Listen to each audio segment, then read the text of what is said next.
ጳጳስ ሲያጨስ ነው አይቻለሁ። ጳጳስ እያጨሰ ምን ትላላችሁ? እስቲ ጳጳሱ ሲጋራ እያጨሰ ቡል። እኔ አሁን ሰሞኑን አይቻለሁ የሄድኩበት ሀገር ገብቶ ይቀድሳል። ቀድሶ ሲወጣ ሲጋራ እያጨሰ ነው የሚሄድ ቄሱ። አሁን የኢትዮጵያ ካህናት ይሄን ብታዩ አትሰቅሉንም? መሀል ከተማ ላይ አይ ጳጳሳት ያጭሱ የሚለዋጭ አልናገሩም። እነሱም አይሰሙኝም ብል ራሱ እሱም አይሰሙ የእኛ ጳጳሳት እኔ አያደርጉም፣ አይሰሙኝም። ግን ማለት የፈለግኩት ሲጋራውን ቡል እያደረገ መጥተው እጁን ሳም አድርገው ይሄዳሉ። ምመና እኔ ባይኔ እኮ ነው ያየሁት። ትናንት ራሱ አይቻለሁ። ዛሬ ጠዋት ነው የገባሁት። አቤቱ ጉልበቴ ሆይ እወድሃለሁ በሉ። ደግማችሁ በሉ። አቤቱ ጉልበቴ ሆይ እወድሃለሁ በሉ። ሶስተኛ አቤቱ ጉልበቴ ሆይ እወድሃለሁ። እሺ መዝሙር 17 ቁጥር 1 ላይ ቅዱስ ዳዊት የተናገረው ኃይለ ቃል ነው። ሁላችሁም እንደምታውቁት ቅዱስ ዳዊት የእግዚአብሔር ፍጹም ወዳጅ ነው። በንባው የሚታወቅ አባት ነው። ይገርማችኋል፣ በቅድስና ሰው በሚያየው የቅድስና ውበት ዳዊትን የሚበልጡ ብዙ ሰዎች አሉ። በልብ ውበት ግን ቅዱስ ዳዊትን የሚያህል ሰው የለም። ልቡ ውብ ነበረ። ብዙ ኃጢአቶችን ውጣ ውረዶችን አሳልፏል። ነፍስም ገሏል። የሰው ሚስትም ቀምተዋል። ብዙ ኃጢአቶችን ሰርቷል። ልቡ ግን እግዚአብሔርን የሚፈልግ በእግዚአብሔር ፍቅር የተነደፈ እግዚአብሔር የሚጠማውና የሚርበው ሰው ነበር። ጌታችን ኢየሱስ ክርስቶስ በማቴዎስ ወንጌል ምዕራፍ 5 ላይ ሲናገር ብፁዓን እለ ይርህቡ በእንተ ጽድቅ፣ ስለ ጽድቅ የሚራቡና የሚጠሙ ሰዎች ንዑዳን ክቡራን ናቸው ብሎ ተናግሯል።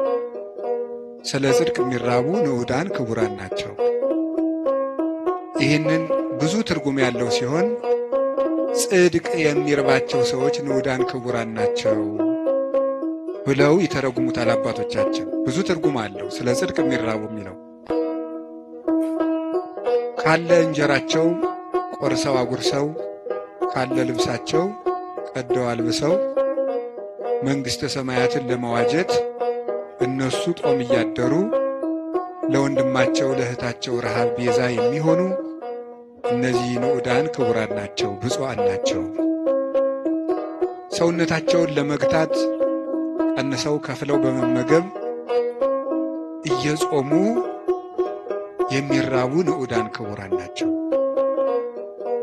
የእግዚአብሔርን ቃል እማር አስተምር ብለው የሚራቡ የሚጠሙ ንዑዳን ክቡራን ናቸው።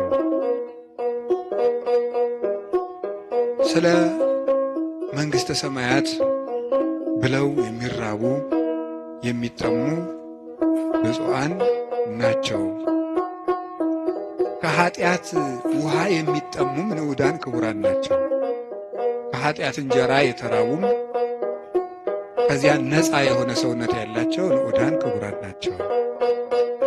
የመጨረሻው ግን ጽድቅ ራሱ የሚርባቸው ሰዎች ንዑዳን ክቡራን ናቸው። ጽድቅ የሚርባቸው ሰዎች ንዑዳን ክቡራን ናቸው። አንድ ሰው በደህና ሰንብቶ ምግብ አልበላም የሚል ከሆነ በእርግጥ ሰውየው እንደታመመ በዚያ እንጠረጥራለን። አሞት የሰነበተ ሰው ደግሞ ምግብ አቅምሱኝ ማለት ሲጀምር እየዳነ እንደሆነ በዚህ እንረዳለን። ጽድቅ የሚርበው ሰው ነፍሱ ጤነኛ ናት።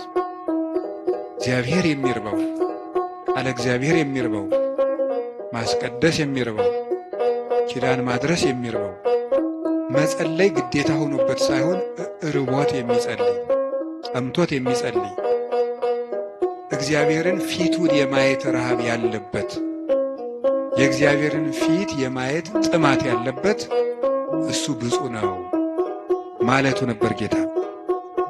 እንዲህ ያለች ነፍስ ካላቸው ቅዱሳን ውስጥ የመጀመሪያውን ቦታ የሚወስደው ቅዱስ ዳዊት ነው።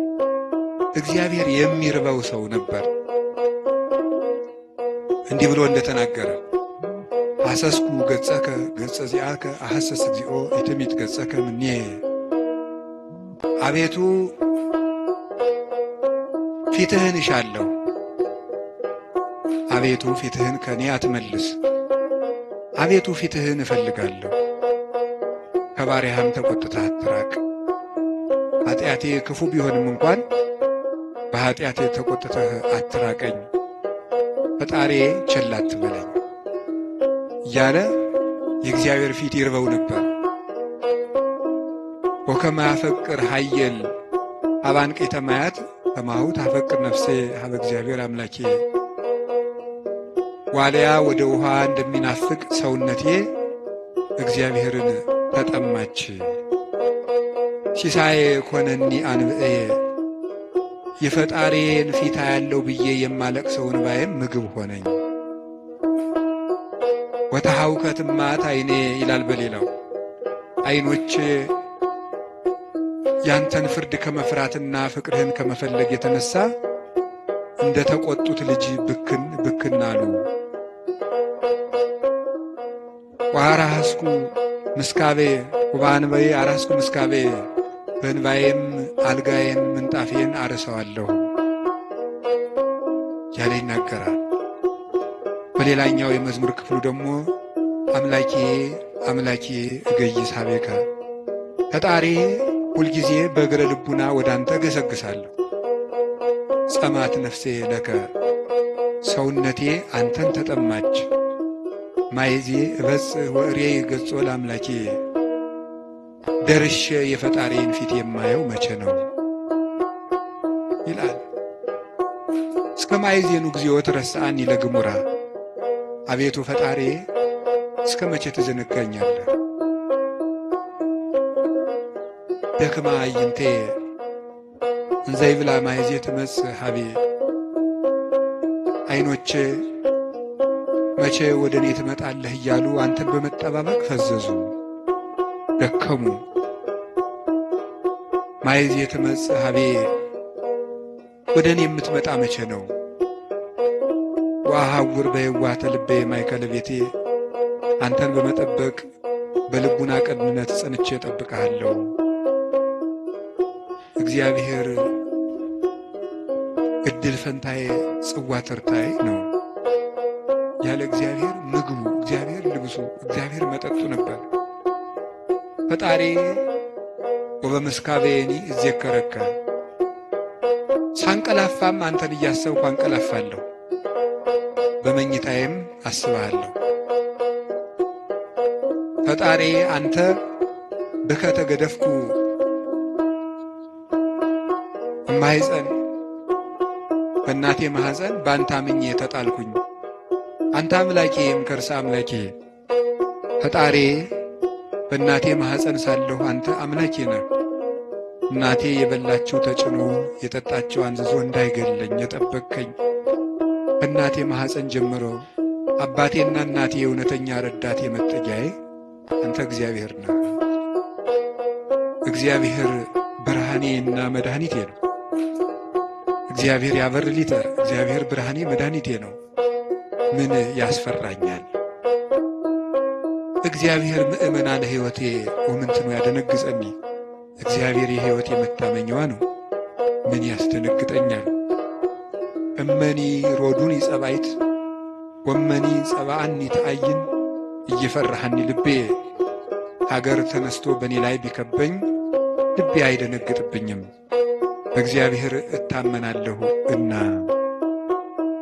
ወምስካዬ ውእቱ አምላኩ ለያዕቆብ የያዕቆብ ፈጣሪ መጠጊያችን ነው። ወበይንተ ዘይንፈርህ ለማድለቅለቀት ምድር ወለመኒ ፈለሱ አድባር ውስተ ልበ ባሕር። ስለዚህ ተራሮች እየተነሱ ወደ ባሕር ልብ ቢወረወሩ እግዚአብሔር መጠጊያችን ነውና አንፈራም ያለ እግዚአብሔርን የቀመሰ ሰው ነበር ቅዱስ ዳዊት። ጣዕሙን ቅረቡ ኀቤሁ ወያበርህለክሙ፣ ወደ እሱ ቅረቡ ብርሃነ ረድኤቱን ያበራላችኋል። ጣዕሙ ታይምሩ ከመሄር እግዚአብሔር እግዚአብሔር ፍጹም ቸር እንደሆነ እረሱ። እግዚአብሔርን ከመውደዱ የተነሳ ቅዱስ ዳዊት አሐተ ሰአልክዎ ለእግዚአብሔር እግዚአብሔርን አንዲት ነገር ለመልኩት ወኪያስስ እሷንም እሻለሁ። እግዚአብሔርን ደስ የሚያሰኘውን ነገር አውቅ ዘንድ በቤተ መቅደሱም አገለግለው ዘንድ። ቅዱስ ዳዊት እግዚአብሔርን ከመውደዱ የተነሳ ለእግዚአብሔር ልጅ ብቻ ሳይሆን ጉድፍ ሆኖ መጣልን ሳይቀር ይወድ ነበር።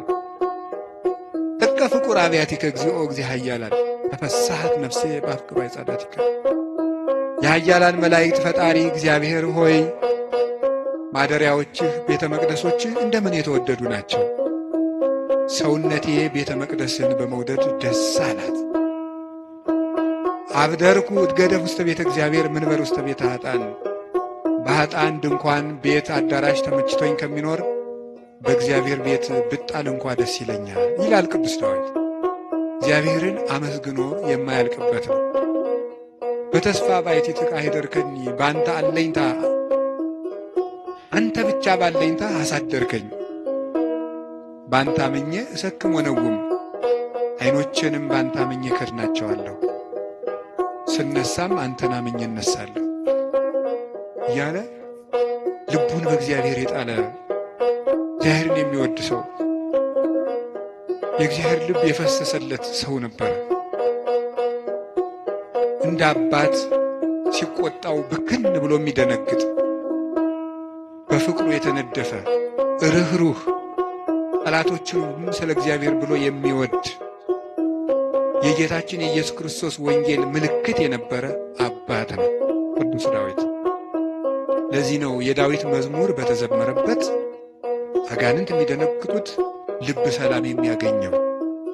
ስለዚህ የተወደዳችሁ ምዕመናን በጨነቃችሁ ጊዜ መዝሙረ ዳዊትን በጣም ውደዱት። እኔ ማስተማር ከጀመርኩ ጀምሮ ስለ መዝሙረ ዳዊት ነው የምናገረው። ልክ እናንተ እንደምትጨነቁት እኛም እኮ ይጨንቀናል። እኛም የምንጨነቅበት ጊዜ አለ። እናንተ ኃጢአት እንደምትሰሩ እኛም እንሰራለን። በተጨነቅን ጊዜ ግን የምናርፈው ከዳዊት መዝሙር አንዱን በመዘመር ነው። እንዲያውም እናንተ ጥሩዎች ናችሁ፣ እድለኞች ናችሁ። እናንተ ቢጨንቃችሁ ወደ አንድ ቄስ ሄዳችሁ ትናዘዛላችሁ። ቄስ ሲጨንቀው ግን ወደ ማን ይሄዳል? ጳጳሱ ቢጨንቃቸው ከፓትርያርኩ ይሄዳሉ። ፓትርያርኩ ቢጨንቃቸው የት ይሄዳሉ? በወንበር መቀመጥ ዕዳ ነው። አባት መሆን ሌላውን አጽናንቶ ራስ መጽናኛ ደግሞ ይቸግራል። የዚያን ጊዜ መጽናኛ የቅዱስ ዳዊት መዝሙር ነው እና ያልሆነ ሰው ስልክ ቢደውልላችሁ ማለት ሰው ስልክ ደውሎ ቢያስፈራራችሁ፣ ሰው በስልክ ቢሰድባችሁ፣ ያመናችሁት ቢከዳችሁ፣ አደጋ ወደ እናንተ እየመጣ እንደሆነ ብትሰሙ ከዳዊት መዝሙር አንድ አውጥታችሁ አነው